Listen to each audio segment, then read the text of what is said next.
We started day one of our road trip on the 12th of June on the Black Isle, staying at a campsite called Fortrose Bay campsite. Our pitch was right on the beach of the Moray Firth. Channery Point nearby is a famous place for watching dolphins. We spent a couple of days here after a long trip from Kent.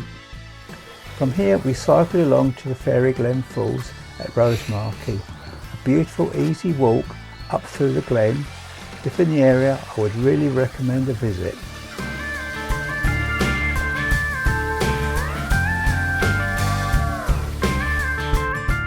After 2 days at Fortrose Bay, we started the NC 500 proper, heading north up the east coast on the A9. The weather had turned a bit for the worse, with rain expected. After all, we are in Scotland. We travelled north over the Cromarty Firth to our next destination, which was Brora, where we would spend the night.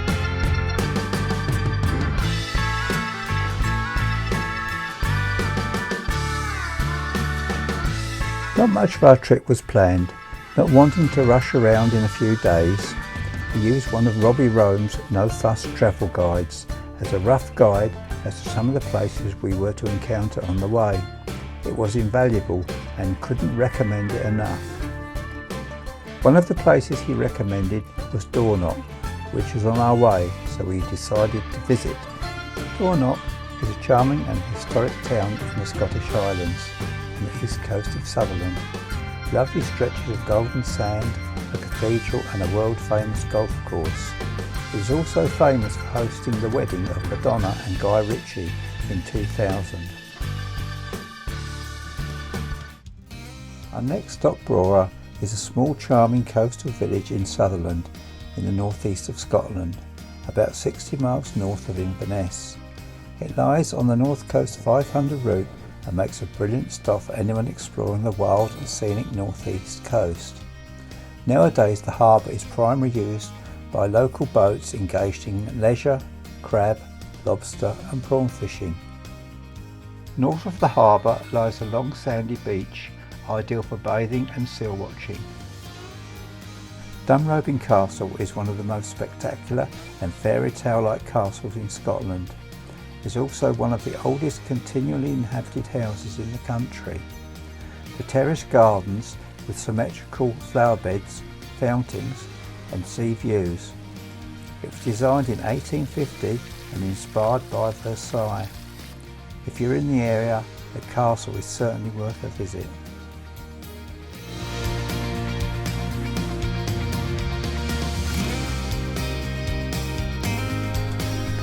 Sinclair Castle, also known as Castle Sinclair, Gurnigo, is a striking and historically significant ruin located on the east coast of Caithness, Scotland, just a few miles north of Wick, perched dramatically on a cliff overlooking the North Sea.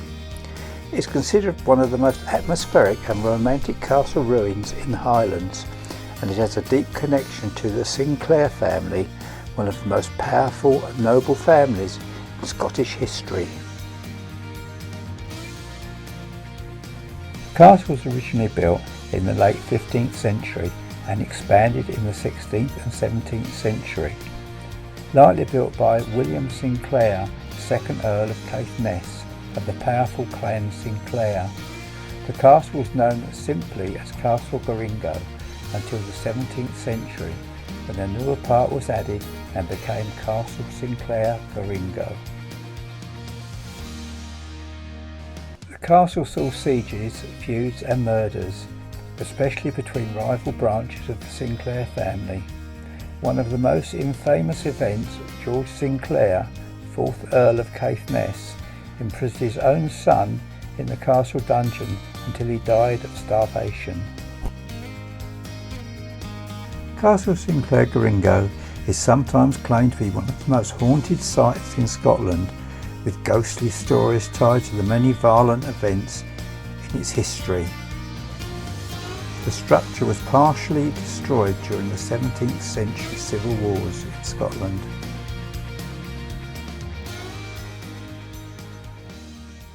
I call you up in the middle of the night, been bothered by dreams, ain't feeling alright. You give me comfort, say just give it some time. By the end of our talk, I'm feeling just fine. You and I will always know where we belong.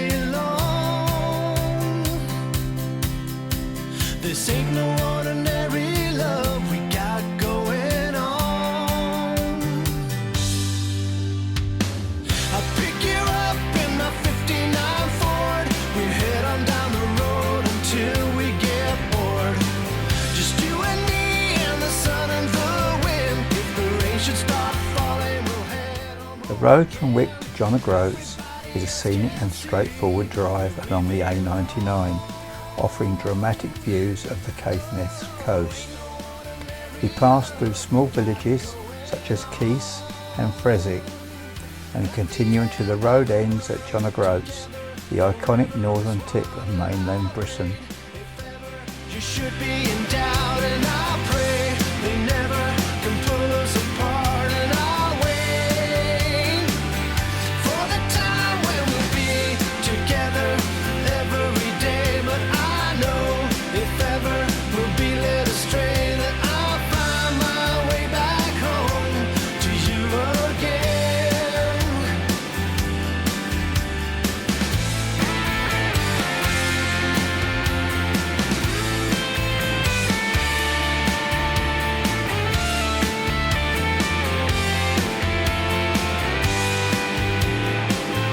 At the end of the world, together forever is one, and I'll wait if ever you should be in doubt, and I pray they never can pull us apart, and I'll wait.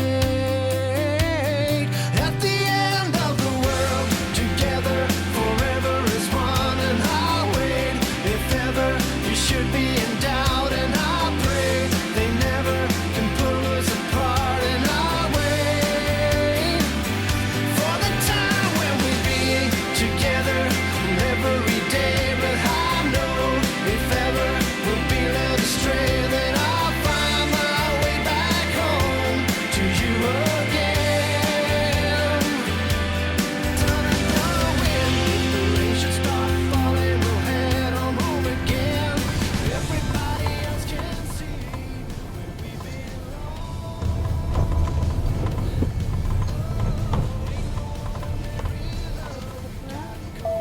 Yeah.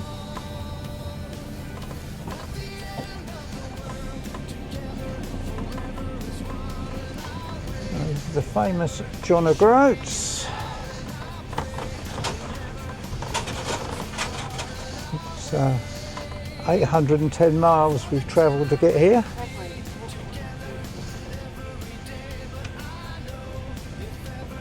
And there's the famous signpost over there.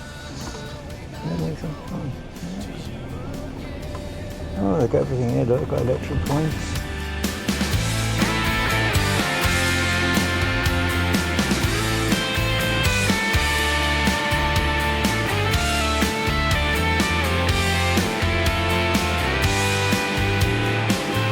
At the end of the world, together forever is one, and I'll wait if ever you should be in doubt, and I pray they never can pull us apart, and I'll wait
The road from John O'Groats to Dunnet Head is a short but scenic route through some of the most dramatic northern coastal landscapes in mainland Scotland, and is mainly on the A836 and the B855. From now on, the roads on the NC 500 are mainly single track with passing places and occasional sheep.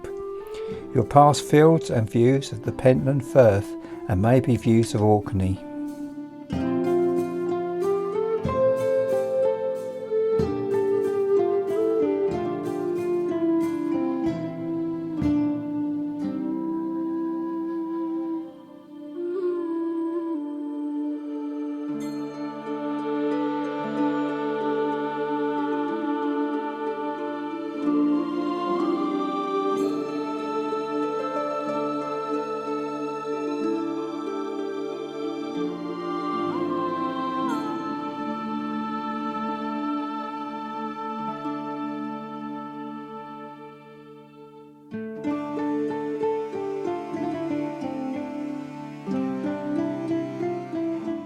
Dunnet Head is the northernmost point of mainland Great Britain, built in 1831 by Robert Stevenson, grandfather of author Robert Louis Stevenson.